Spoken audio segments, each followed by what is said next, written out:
मेरे प्रिय भाइयों और बहनों, आज आप सुनने जा रहे हैं एक ऐसी गवाही जो न सिर्फ एक जीवन की कहानी है, बल्कि परमेश्वर की महिमा का जीवित प्रमाण है। यह गवाही है अपोस्टल डॉक्टर अंकुर यूसुफ नरूला जी की। मसीह में आने से पहले साल 2002 से 2003 में अपनी पढ़ाई पूरी करने के बाद जब अंकुर नरूला जी अपने घर लौटे तो उन्होंने देखा कि उनके दादाजी कैंसर से पीड़ित हैं। उन्होंने लोगों से सुना था कि मसीही लोग प्रार्थना करते हैं और लोग चंगे हो जाते हैं, लेकिन उन्होंने कभी इसमें रुचि नहीं दिखाई। उनके परिवार वाले दादाजी को चर्च लेकर जाते थे, लेकिन उनका खुद का विश्वास उस समय तक नहीं बना था। कुछ समय बाद उनके माता पिता भी चर्च जाना शुरू कर दिए, लेकिन अंकुर जी ने इसका विरोध किया। उन्होंने कहा, क्रिश्चियन मत बनो, ये कुछ नहीं है। वो मंदिरों में जाते थे, धर्म में गहराई से जुड़े थे, परंतु उन्हें नहीं मालूम था कि यीशु धर्म नहीं बदलते, जीवन बदलते हैं। जीवन में अंधकार की घड़ी 2004 में एक कुत्ते के काटने से उनका मानसिक संतुलन बिगड़ गया। बार बार अटैक आने लगे।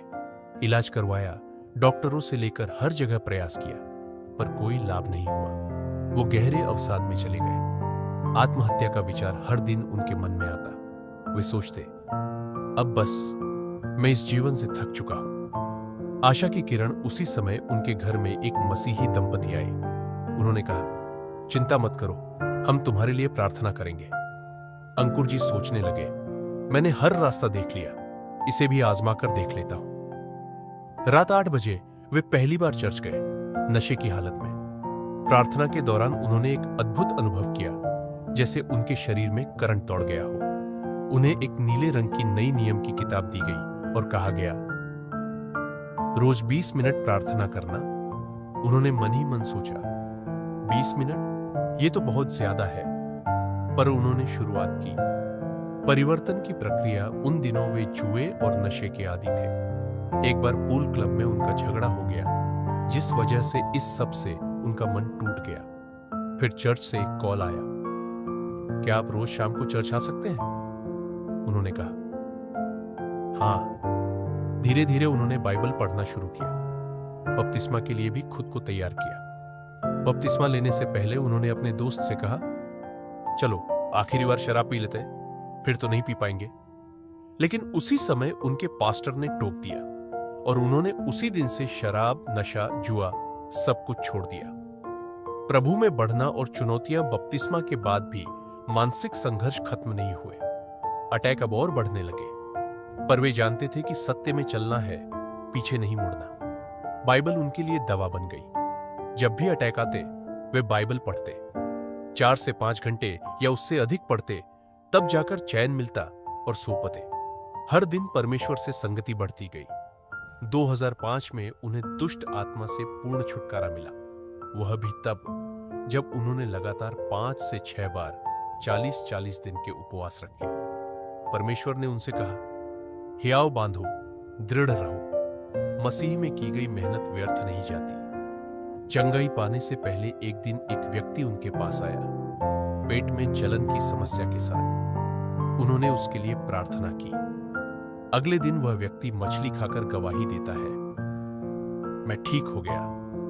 अंकुर जी हैरान रह गए। मिलती जुलती बीमारी उन्हें भी थी।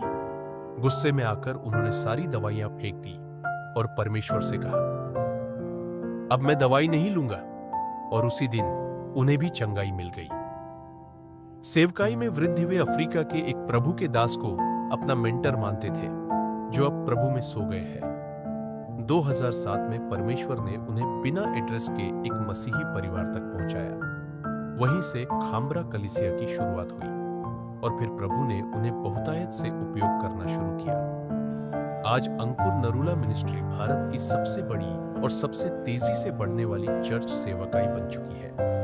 हर सप्ताह हजारों लोग चंगाई, छुटकारा और उद्धार की गवाही देते हैं। प्रिय भाई और बहनों, यह गवाही हमें यही सिखाती है, शुरुआत छोटी हो सकती है, केवल 20 मिनट की प्रार्थना से, लेकिन यदि आप निरंतर मसीह में बने रहे तो वो दिन दूर नहीं जब परमेश्वर आपको भी महान रूप में उपयोग करने लगे।